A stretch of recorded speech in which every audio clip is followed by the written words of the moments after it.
지금 우리는 복음 하나님의 의라는 주제로 로마서 말씀을 함께 나누고 있는데요. 오늘은 그 11번째 시간이고 오늘을 포함하여서 앞으로 4주 남았습니다. 우리가 오늘 로마서 10장을 읽었는데 전체에서 어느 위치쯤 와 있는지 전체 로마서 그림을 한번 떠올려 볼 필요가 있어서 준비했습니다. 표를 하나 보여주시기 바랍니다. 로마서가 총 16장인데 빨간색 별표 있는 데가 오늘 본문인데요. 1장부터 4장까지는 믿음으로 말미암아 의롭게 된다는 이신 칭의에 대한 교리 부분이고요.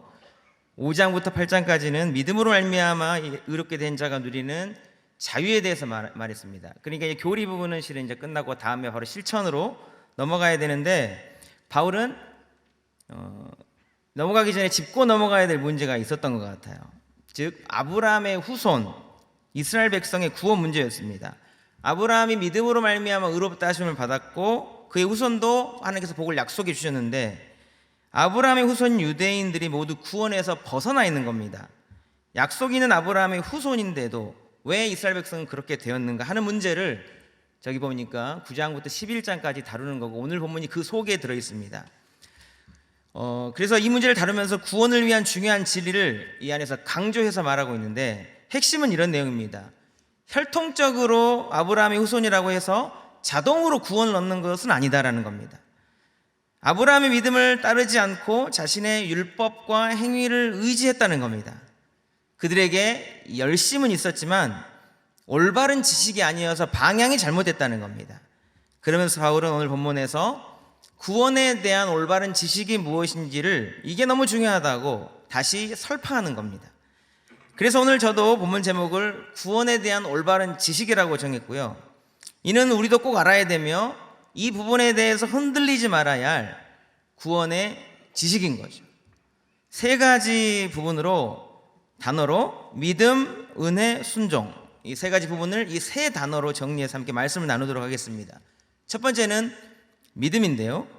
오직 예수 그리스도를 믿음으로만 구원받는다는 진리입니다. 오늘 본문 9절과 10절 말씀 우리 다 함께 한번 읽어보시겠습니다. 시작.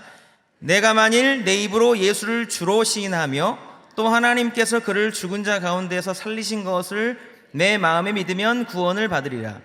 사람이 마음으로 믿어 의에 이르고 입으로 시인하여 구원에 이르느니라. 아멘. 이 말씀은요 우리가 구원을 받는 방법에 대해서 아주 단순하고 간결하게 말씀하고 있습니다. 예수 그리스도를 주로 시인하는 것, 즉 예수께서 그리스도이심을 입술로 고백하는 겁니다. 그리고 예수 그리스도께서 부활하신 것을 이 마음에 믿는 겁니다. 이 두 가지, 예수를 마음으로 믿고 입으로 그를 주라 시인하면 구원을 받는다고 말씀하십니다. 이외에 다른 조건이 없고 복잡하지도 않습니다. 우리는 이것이 너무 단순하다 보니까 뭔가 다른 것이 있어야 될 것이라고 생각하지 않나 싶어요. 때로는 우리가 구원론에 대해서 흔들리고 복잡해지는 이유가 무엇인지를 생각해 보면 우리가 가진 믿음과 우리의 행위와의 관계를 정확하게 정의하고 있지 않기 때문일 때가 많습니다. 우리가 예수께서 부활하신 것을 마음으로 믿고 입술로 한마디 시인한다고 해서 그것이 과연 완전한 구원이 되겠는가? 라는 의문이 생기는 거죠. 그렇게 해서 구원받는다면 너무 쉽지 않은 것인가? 하는 생각을 하게 되는 겁니다. 또 예수 그리스도를 믿는다는 나의 삶이 때로는 구원받지 못하는 사람과 비슷한 것 같기도 하고 나의 믿음 갖고는 구원받지 못할 것 같다는 생각이 드는 거예요. 그렇다 보니까 거기다 뭔가 행위를 자꾸 추구하는 것입니다. 또 사람들을 비교해봐요. 평생 강도짓하다가 마지막에 예수 그리스도를 주로 시인하고 고백하면서 구원 얻은 사람도 있는가 하면 어렸을 때부터 정말 열심히 신앙생활하고 최선을 다해서 실천하며 착하게 그런 사는 사람도 있는데 그 둘이 똑같이 구원받는다고 생각하니까 둘이 뭔가 다를 것이 뭐가 있겠는가? 그러다 보니 더 많이 행위를 한 사람의 그 행위가 강조되어야 할 것 같다는 생각이 드는 거죠. 게다가 결정적으로 믿음으로 구원 얻는 그 부분에 대해서 혼란스럽게 혼동하게 만드는 성경 말씀이 또 기록되어 있습니다. 야고보서 2장 14절 말씀을 같이 한번 읽어보시겠습니다. 시작. 내 형제들아 만일 사람이 믿음이 있노라 하고 행함이 없으면 무슨 유익이 있으리요? 그 믿음이 능히 자기를 구원하겠느냐. 아멘. 이 말씀은 아주 카운터 펀치 같은 거예요. 그렇지, 행함이 있어야지, 행위가 중요하지 하면서 믿음만이 아니라 행위도 당연히 있어야 된다라고 하게 되는 겁니다. 사랑하는 여러분, 여러분들 구원을 어떻게 정의하고 계십니까? 정리하고 계십니까? 저와 여러분의 율법의 행위에 대한 말씀에 대한 그런 실천이 어느 정도 우리의 구원에 영향을 줄 수 있을 것이라고 생각하고 계십니까? 믿음과 행위, 이것이 50대 50이면 될까요? 믿음과 행위가 믿음은 90 정도 되고 행위는 한 10% 정도 되면 되겠습니까? 아니면 더 많이 줘서 믿음은 99%고 행위는 1% 정도 영향을 주면 되겠습니까? 여러분, 헷갈리시고 또 속으시면 안 됩니다. 정답은요, 우리의 행위는 우리의 구원에 단 0.0000001% 아주 조금의 부분도 영향을 줄 수 없고 영향을 주어서도 안 된다는 겁니다. 왜냐하면 나의 행위가 나의 구원에 어느 정도 영향을 준다고 생각하는 순간 성경은 그것을 예수님께서 십자가 희생으로 이루신 구원에 흠집을 내려는 뜻이 있다고 여겨버리기 때문에 그렇습니다. 이것은 절대 복음이 될 수 없다는 거예요. 구원받는 자에게 믿음으로 말미암는 행위가 전혀 나타나지 않아도 된다는 말이 아닙니다. 믿는 자라면 반드시 당연히 믿음의 행위가 따라오게 되어 있습니다.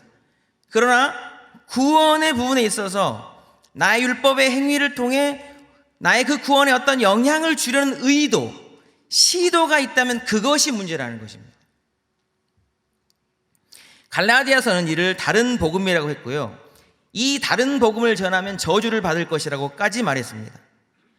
왜 율법의 행위로 구원에 영향을 주려 해서는 안 되는지 아주 못을 박는 말씀, 갈라디아서 3장 10절의 말씀을 같이 한번 읽어보시겠습니다. 시작. 무릇 율법 행위에 속한 자들은 저주 아래에 있나니 기록된 바 누구든지 율법책에 기록된 대로 모든 일을 항상 행하지 아니하는 자는 저주 아래에 있는 자라 하였음이라. 아멘. 바울은 율법의 행위가 구원에 영향을 줄 수 있다는 그런 생각을 가진 것에 대해서 이 문제를 소속의 문제로 정의했습니다. 율법 행위에 속한 자들이라고 했고 그것은 저주 아래에 있다고 했습니다. 율법의 행위를 통해서 구원에 영향을 주려는 그 의도를 가지고 있다면 그 의도대로 한번 해보라는 거예요. 그 의도대로 그들이 구원을 얻으려면 어떻게 해야 되냐면요, 그들은 율법에 기록된 대로 모든 일을 항상 행해야만 합니다. 만 가지 율법이 있다면 그 만 가지 율법을 완벽하게 항상 언제나 모두 다 실천해야만 되는 겁니다. 그런 의도를 가졌기 때문에.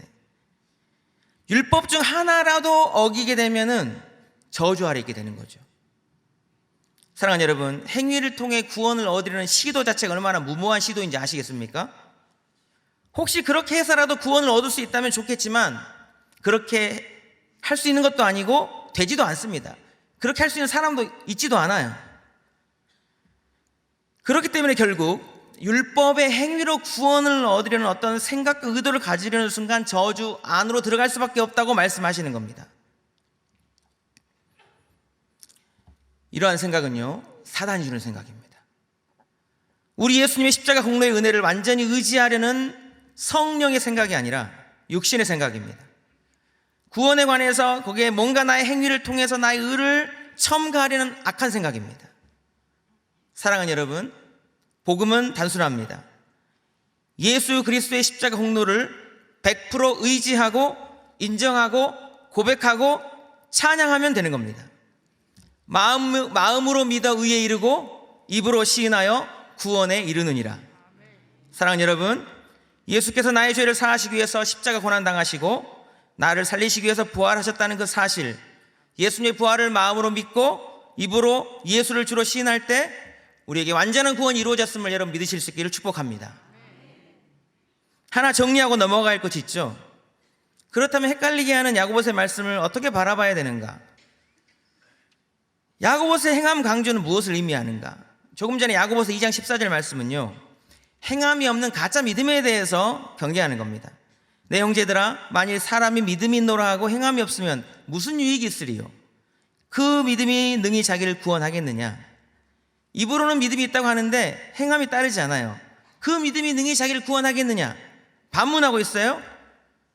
여러분 행위를 통해서, 나의 행위를 통해서 구원에 영향을 주려는 것이 아니라 나의 허락된 믿음이 과연 구원을 얻을 만한 진짜 믿음인지 나타내 보이는 행함으로 말미암아 돌아보라는 겁니다. 우리의 행함으로 우리의 믿음이 살아있는 믿음인지를 확증하고 확인하고 증거하는 것이 중요하다는 겁니다. 사랑하는 여러분, 행함으로 여러분의 믿음을 충만히 나타내 보이시길 축복합니다. 그러나 나의 행위로 의로워지거나 나의 행위로 인해서 구원에 영향을 줄 수가 없습니다.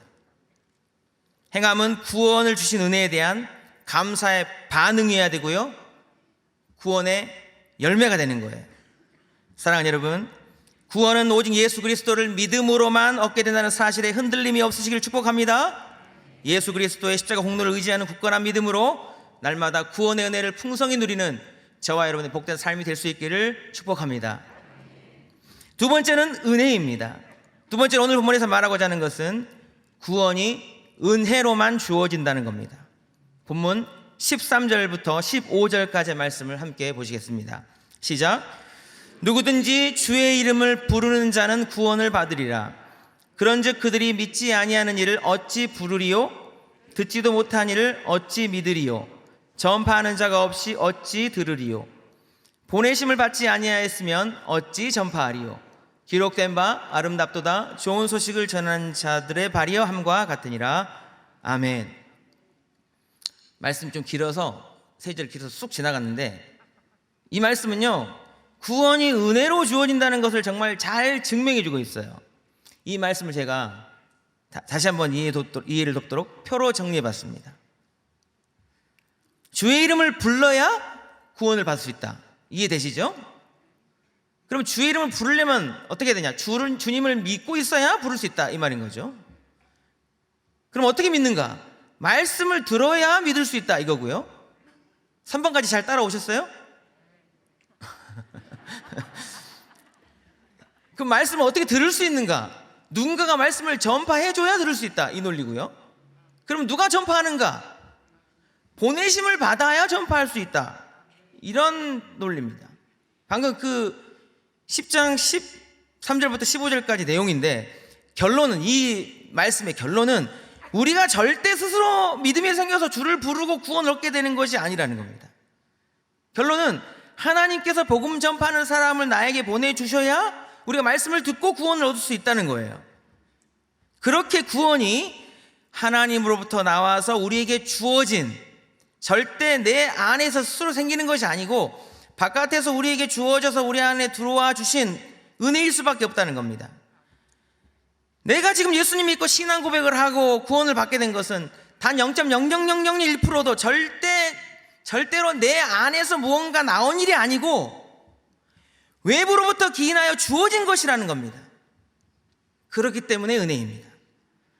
지금 내가 예수님 믿고 어마어마한 믿음의 대단한 행동을 하고 그로 인해서 풍성한 열매를 맺고 하나님 보시기에 정말 기뻐하신 일을 엄청나게 하고 있다 할지라도 그 시작 자체가 내 안에서 나온 것이 아니라 외부로부터 주어져서 시작됐기 때문에 모든 것이 은혜일 수밖에 없다고 말씀하시는 겁니다. 혹 어떤 사람은 이렇게 반문할 수 있을 것 같아요. 내가 어느 순간 내 스스로 갑자기 성경책 읽게 되었어요. 내가 스스로 믿음이 생겼어요. 스스로 내도 모르게 이렇게 예수님을 주로 고백하게 되었어요. 그리고 누가 인도하지도 않았는데 내 발로 교회에 찾아 나오게 되었어요. 나는 그 과정 가운데 누구의 도움도 받지 않았어요. 이러면 여러분, 내가 한 것이 있다고 생각될 수 있겠죠.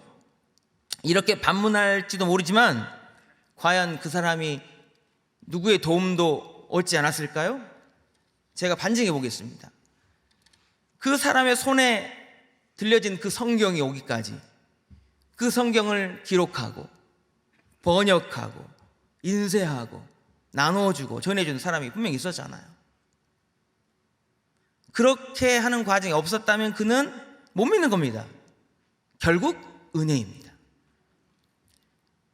이런 과정 다 무시하고 좋아요. 내가 스스로 읽어서 믿음이 생겼다고 가정해 봅시다. 성경을 읽고 싶은 마음이 든 것이 자연스럽게 된 건가요? 어떤 사람은 성경을 펴자마자 졸음이 쏟아집니다. 아무리 읽어도 깨닫지 못한다는 분도 계셔요. 아무리만 읽어도. 성경을 읽는다고 해서 다 믿어지는 것도 아닙니다. 그럼 어떤 사람은 믿어집니다. 읽는다고 믿어지는 것이 아니고 구원은 영적인 일입니다. 이 과정에도 주의 영이신 성령께서 역사해야만 믿어지는 겁니다. 혹시 내 안에 말씀을 받아들이는 구원의 어떤 일에 대해서 내 안에서 어떤 영적인 작용이 일어나서 나에게 믿음이 생겨서 지금 내가 예수님 믿습니다 이렇게 했다면 내가 한 일이 아니고 성령님이 도와주시고 역사하신 일인 겁니다. 결코 그것이 나의 노력과 행위와 의의가 될 수 없다는 겁니다. 그렇게 결국 구원이 전적인 하나님의 은혜라는 겁니다. 이렇게 구원이 하나님의 은혜로만 주어지는 일인 것을 우리가 생명을 얻어서 이 땅에 태어나는 그것을 보면 알 수 있습니다. 우리가 육신의 생명을 얻고 태어나는 것도 나의 의와 노력과 선택과 그런 거에 관계없이 된 일이에요. 내가 태어나고 싶어서 태어난 것도 아니고 내가 누구의 자녀이고 싶어서 된 것도 아니고 내가 엄마 아빠를 고른 것도 아닙니다. 이틀 전 월요일에 이런 제목의 신문 기사가 떴어요. 태어나 보니 아빠가 억만장자, 저커버그 셋째 딸 얻어. 이런 제목이었습니다. 마크 저커버그, 옛날 페이스북 최고 경영자가 셋째 딸을 낳고 그걸 원래 공개한 것을 언론에서 기사화한 건데요. 이 제목만 보면 일반적인 사람들은 그렇게 생각할 겁니다. 이 딸은 완전히 대박났다. 그냥 태어나 보니까 억만장자 저커버그의 딸이다. 부럽다. 쩝쩝쩝. 보통의 사람들이 이렇게 생각할 텐데 이 기사를 쓴 사람이 자기가 저커버그의 자식으로 태어나지 못한 것이 좀 배 아팠나 봐요. 아니 그 사람이 저커버그의 딸로 태어난 것이. 그래서 저커버그를 엄청 깔아뭉개더라고요. 뭐라고 했냐면은 저커버그 재산이 지난해 174조였는데 주가가 급락하면서 1년 새 98조 감소하여 76조가 되었음. 점점점. 그리고 마지막에 그렇게 써놨어요. 저커버그의 재산은 2022년 초와 비교해 55.9% 감소했고 재산 순위는 세계 6위에서 20위로 미끄러졌다. 여러분, 그 사람이 아무리 깔아뭉개봤자죠, 그래도 재산이 76조래요. 아무리 기자가 아닌 것처럼 기사를 나쁘게 써도 76조래요. 그리고 그 딸에게 그 저커버그 아빠인 것은 그냥 은혜로 주어진 것이고 변함없는 사실이고 그 딸이 아무것도 안 했는데 그냥 그렇게 태어난 거죠. 어떤 한 종류의 은혜 같은 거죠. 은혜 같은 거. 은혜의 내용이 달라서 이게 구원의 은혜랑 똑같이 비교할 수는 없지만 구원이 우리에게 주어진다는 것이 바로 이런 것과 같은 겁니다. 우리에게 구원의 은혜를 보내주신 분이 바로 창조주 하나님 아버지시지 않습니까? 하나님께서 말씀을 통해 우리에게 구원을 보내주시지 않았다면 우리는 결코 받을 수 없죠. 그렇기 때문에 내가 지금 이 자리에 어떤 방식을 통해서 이 자리에 왔든지 간에 우리가 예수를 믿게 돼서 하나님 자녀가 되었고 하나님 아버지로 고백했다는 것은 전적인 하나님의 은혜인 겁니다. 요한복음 1장에 우리에게 베푸신 구원이 전적인 하나님의 은혜로 된 이름을 확신케 하도록 이런 말씀을 주십니다. 1장 12절 제가 읽어보겠습니다. 영접하는 자 곧 그 이름을 믿는 자들에게는 하나님의 자녀가 되는 권세를 주셨으니 예수를 마음에 믿게 되었다면 하나님의 자녀가 되는 권세를 주셨다고 말씀하십니다. 13절입니다. 함께 읽어보겠습니다. 이는 혈통으로나 육정으로나 사람의 뜻으로 나지 아니하고 오직 하나님께로부터 난 자들이니라. 아멘. 우리가 믿음을 갖게 된 것이 사람의 뜻으로 된 것이 아니라 하나님께로부터 난 자들이다. 은혜로 된 일이라고 말씀하는 겁니다. 저를 한번 따라해 주시기 바랍니다. 나는 하나님의 자녀입니다. 모든 것이 하나님의 은혜입니다. 하나님의 자녀로 사실 수 있기를 축복합니다. 15절 한 절만 더 읽겠습니다. 시작. 요한이 그에 대하여 증언하여 외쳐 이르되 내가 전에 말하기를 내 뒤에 오시는 이가 나보다 앞선 것은 나보다 먼저 계심이라 한 것이 이 사람을 가리킴이라 하니라. 하나님으로부터 난 자들에 대한 이야기를 하면서 누구의 이야기를 꺼내는가? 요한이 나와요. 예수님을 증거하는 요한이 등장합니다. 즉 말씀을 전하는 요한의 복음 증거를 통해서 그 은혜가 주어지기 때문에 요한을 등장시키는 거예요. 오늘 본문의 로마서 말씀과 얼마나 똑같습니까? 전파하는 자가 없이 어찌 들으리요? 중요한 것은 보내심을 받아 전파하는 사람이 있다는 겁니다. 구원받았다면 전파하는 자로 부르심을 받았다는 겁니다.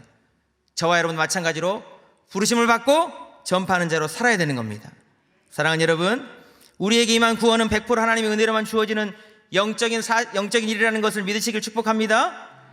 그 은혜는 하나님의 말씀을 먼저 믿은 자를 통해서 전해지는 전적인 하나님의 은혜의 선물이며, 믿었다면 성령이 역사하셨고 도와주셨고 우리에게 함께 하셨습니다. 그 은혜를 헛되이 받지 않고 감사로 받고 하나님을 더욱 찬양하는 저와 여러분 되시길 축복합니다. 구원의 은혜를 받은 자는 자의 가장 윗단계는요, 복음 전하는 자의 발입니다. 나도 누군가에게 복음의 소식을 전하는 축복의 통로로 귀히 쓰임받는, 그래서 저와 여러분의 구원을 가장 완전하게 확증하는 저와 여러분 삶이 될 수 있기를 주님의 이름으로 축복합니다. 세 번째는 순종입니다. 오늘 본문에서 말하고자 하는 세 번째 내용, 순종함으로 하나님의 은혜를 받으라는 겁니다. 구원은 하나님께서 그 말씀을 은혜로 우리에게 주실 때에 그 말씀에 대해서 순종함으로 받을 때 임하는 역사입니다.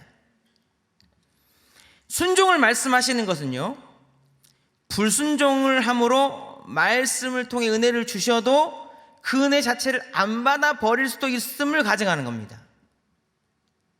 순종을 말씀하신다는 것은 불순종도 가정한다는 건데, 이스라엘 백성이 그랬어요. 오늘 본문 16절 17절 말씀을 함께 보시겠습니다. 그러나 그들이 다 복음을 순종하지 아니하였도다. 이사야가 이르되 주여 우리가 전한 것을 누가 믿었나이까 하였으니, 그러므로 믿음은 들음에서 나며 들음은 그리스도의 말씀으로 말미암았느니라. 아멘. 16절에 복음을 받아들이지 않았다라고 말씀하시지 않고요, 복음을 다 순종하지 아니하였다라고 말씀합니다. 받아들이지 않았다가 아니라 순종하지 않았다라고 이야기하는데, 왜 이렇게 얘기하는가? 하나님은요, 은혜를요 말씀에 담아서 주시기 때문에 그래요. 이스라엘 백성에게 은혜를 주시려고 늘 말씀을 보냈어요. 근데 그들은 말씀을 받아들이지 않았고 순종하지 않았습니다. 하나님께서 그들에게 은혜를 주시지 않는 것이 아니고, 그들에게 말씀으로 은혜를 주실 때 그 말씀을 거부한 겁니다. 하나님으로부터 은혜를 얻지 못했다고 생각하는 사람들이 이렇게 말합니다. 하나님께서 언제 우리에게 은혜를 주셨습니까? 하나님은 그들에게 이렇게 말씀하십니다. 내가 너희에게 늘 말씀을 주었다. 때마다 일마다 너희에게 말씀을 보냈다. 18절입니다. 그러나 내가 말하노니 그들이 듣지 아니하였느냐? 그렇지 아니하니 그 소리가 온 땅에 퍼졌고 그 말씀이 땅끝까지 이르렀다 하였느니라. 하나님께서 말씀을 주시지 않는 것이 아니다. 심장에서 뿜어진 혈액이 그 손끝 발끝의 모세 혈관까지 도달하듯 온 땅에 온 천지 하나님의 말씀이 전해졌다고 말씀합니다. 그 말씀을 주시지 않은 것이 아니고 말씀을 받지 않고 순종하지 않았다는 겁니다. 구약의 아브라함의 후손 이스라엘 백성이 다 구원받지 못한 이유를 아시겠죠? 하나님께서 그들에게 은혜를 주시지 않아서가 아니라 말씀을 안 받은 겁니다. 그런 그들에게 하나님이 어떻게 하셨는지 오늘 보면 마지막 21절 말씀을 같이 한번 보시겠습니다. 시작. 이스라엘에 대하여 이르되 순종하지 아니하고 거슬러 말하는 백성에게 내가 종일 내 손을 벌렸노라 하였느니라. 내가 종일 내 손을 벌렸다. 안타까워 속 터지시는 하나님의 마음이 느껴집니다. 이런 불순종의 역사가 구약의 역사예요. 이스라엘 백성은 늘 하나님께서 말씀을 허락하여 주셨는데도 순종하지 않았습니다. 출애굽한 이스라엘 백성이 순종하지 않아서 11일길이면 도착할 가나안 땅을 40년 걸려 들어갔고요, 그들의 말씀에 순종함으로 가나안 땅 첫 성 여리고성에 들어갔죠. 아간의 불순종으로부터 시작해서 가나안 땅을 진멸하라는 명령 어기면서 그 이후에 시간이 지나면서 350년의 사사시대가 열렸습니다. 북이스라엘이 왜 나라가 망하고 남유다가 왜 나라가 망했는가? 말씀에 대한 불순종이었습니다. 그거를 생생하게 증언하는 분이 예레미야 선지자잖아요. 이 예레미야 선지자는 남유다의 멸망을 막아보려고 하나님께서 보낸 선지자였습니다. 예레미야는 요시아 왕부터 남유다가 멸망할 때까지 한 40년간 예언했는데, 예레미야를 통해 주신 말씀을 그들은 결코 듣지 않았습니다. 예레미야가 전한 말씀 중 우리가 꼭 교훈 삼아야 할 말을 한 한 소절 읽어보겠습니다. 예레미야 7장 25절 26절입니다. 함께 읽어보겠습니다. 시작. 너희 조상들이 애굽 땅에서 나온 날부터 오늘까지 내가 내 종 선지자들을 너희에게 보냈을 때 끊임없이 보내었으나 너희가 나에게 순종하지 아니하며 귀를 기울이지 아니하고 목을 곧게 하여 너희 조상들보다 악을 더 행하였느니라. 아주 직설적으로 이스라엘 백성의 문제가 무엇인지를 말씀합니다. 출애굽시킨 그때부터 선지자들을 끊임없이 보내서 말했으나 순종하지 않았다. 오늘 말씀에 순종하지 않냐고 거슬러 말하는 백성에게 내가 종일 손을 벌렸다라는 말과 똑같은 말씀입니다. 이것이 한 번만 나온 것이 아니고 예레미야 계속 여러 번 나옵니다. 그리고 예레미야 22장 21절 말씀을 제가 읽어드리겠습니다. 내가 평안할 때 내가 내게 말하였으나 내 말이 나는 듣지 아니하리라 하였나니 내가 어려서부터 내 목소리를 청종하지 아니함이 내 습관이라. 어렸을 때부터 불순종하는 것이 습관이라는 거예요. 아, 불순종도 습관이구나. 이 습관은 불순종의 습관인 것을 고치려면 순종의 습관이 되게 하는 것밖에 없겠죠. 여러분, 호미로 막을 것을 가래로 막는다는 말 아시죠? 작은 것으로 처리할 수 있는 것을 쓸데없이 많은 힘을 들이는 경우에 대한 비유죠. 이게 불순종에도 맞는 이야기라고 여깁니다. 제가 최근 참 후회스럽고 안타까운 일이 있었는데 2달 전 제가 충대병원에서 이 오른쪽 손목 수술을 했습니다. 왼손도 아니고 오른손이에요. 엄청 아프고 엄청 고생했고 지금도 고생 중입니다.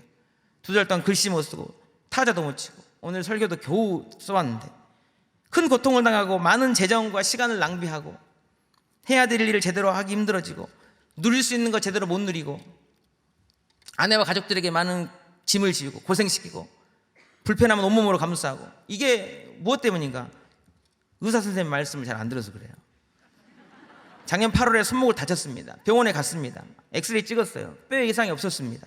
위치가 세밀하고 오밀조밀한 손목이다 보니 인대나 다른 부위가 다쳤을 수 있으니 잘 치료해야 된다고, 깁스는 안 하되 보호대를 잘 고정하고 움직이지 말라고, 치료 잘 받으라고 했습니다. 저는 말을 안 듣고 병원을 잘 안 갔어요. 바쁘다는 핑계였습니다. 휴가와 같이 겹쳐가지고 더 못 갔어요. 손을 안 쓰고 3주 정도 고정을 했어야 되는데 중간에 여러 이야기들이 있지만 그냥 핵심적으로 말하면 의사 선생님 말씀대로가 아니라 제 생각대로 해버렸습니다. 뒤에 병원에 다시 가긴 갔습니다. 때가 늦었습니다. 초기 대응이 중요했는데 말을 잘 안 들어서 일을 키운 겁니다. 뒤에 갔더니 MRI를 찍어오래요. 보시더니 대학병원으로 가래요. 대학병원으로 정형외과로 간다는 것은 수술밖에 답이 없다는 건데 저는 수술을 안 받고 싶어서 2달간 버텼습니다. 수술 일정이 자꾸 밀려요.